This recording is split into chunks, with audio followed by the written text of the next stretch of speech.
Our next guest has a busy 2.5 months ahead of him, campaigning to be Ontario's next premier.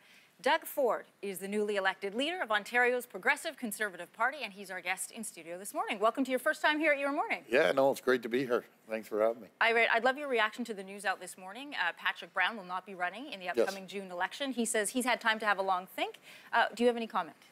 No, I'm just focused on Kathleen Wynne right now. Our whole team's focused on defeating the Liberals and bringing prosperity back to Ontario.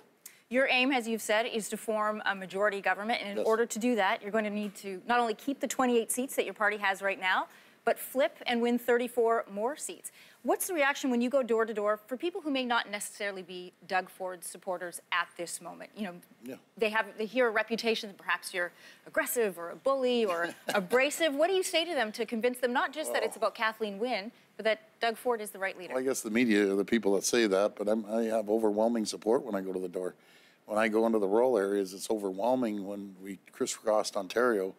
No matter if it was 8 o'clock in the morning or 8 o'clock at night, the place would be packed with traditional NDP voters, traditional Liberal voters, people that were disenfranchised from the party. There's a movement happening out there that I've never seen before in 30 years of being in politics. So I'm excited, and we look forward to start saving the taxpayers' money, and we're going to stop all the backroom deals and the nonsense that we've been seeing for the last 15 years under Kathleen Wynne. Part of the plan you've said is to look for inefficiencies in the Ontario government. Is one of the efficiencies that you would consider school boards? We have 2 right now publicly funded in the province of Ontario. We're also dealing with huge overcrowding issues. In your area of Etobicoke alone, there are townhouses that are coming in and people are being told, look, a new school is going to be built here and your kids can't go to it. Out where I am, in the suburbs, my kids are at a school that's 3 years old. They're already maxed out at portables. I know. So is one of the efficiencies having 2 publicly funded school boards, a Catholic and... Well, I'm going to leave the school board alone, but what drives me nuts, you go down Highway 10, and there's 2 Taj Mahals, one separate school board and the other one right beside it. Where are the synergies? Are they sharing synergies on procurement? Or they have different purchasing departments? That's the synergies, but we're going to keep the 2 school boards. But yeah, we have a problem in Etobicoke, actually. So we're going to address these issues and make sure that we put the funds where needed. But two school boards essentially doing the same thing. Would that not be the definition of an inefficiency?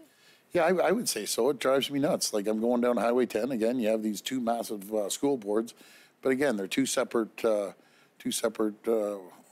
school boards. So we got to respect that. But they're buying the same things. They're all buying paper. They're all buying pencils. They're all buying vehicles. So we have to share the synergies and make sure on the procurement side that we drive those efficiencies.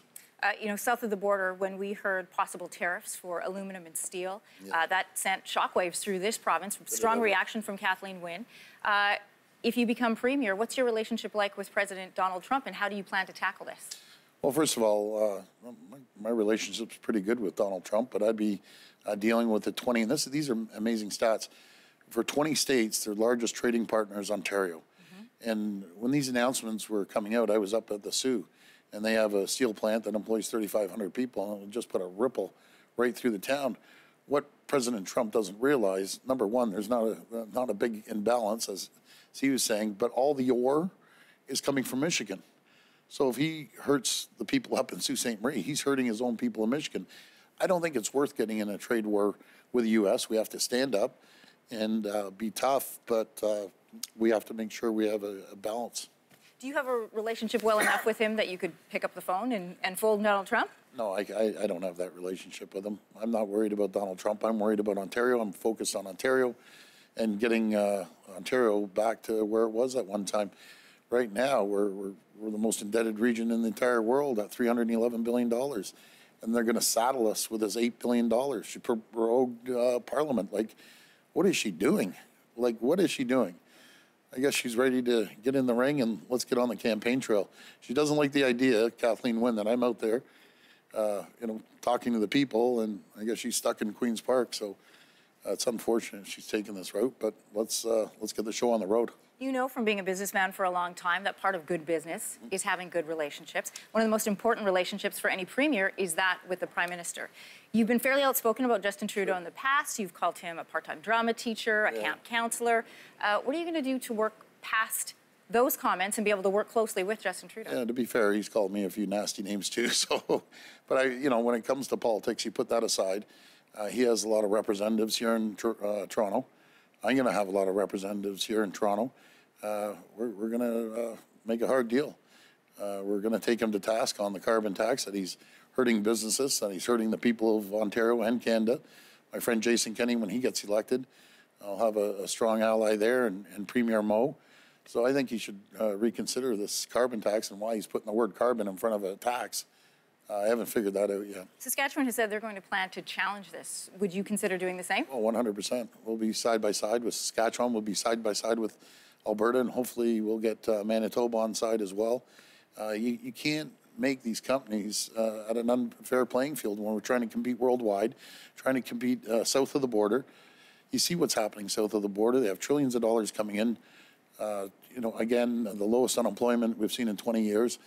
And then they have manufacturing jobs flowing back into the country. Up in Ontario, you have more red tape, more rules, more regulations. You have the carbon tax. You got the highest hydro rates. You got some of the highest property taxes. And then you're supposed to compete. We have to start attracting businesses, lowering taxes, put money back into the taxpayer's pocket. All right, good to have you here. Thank you.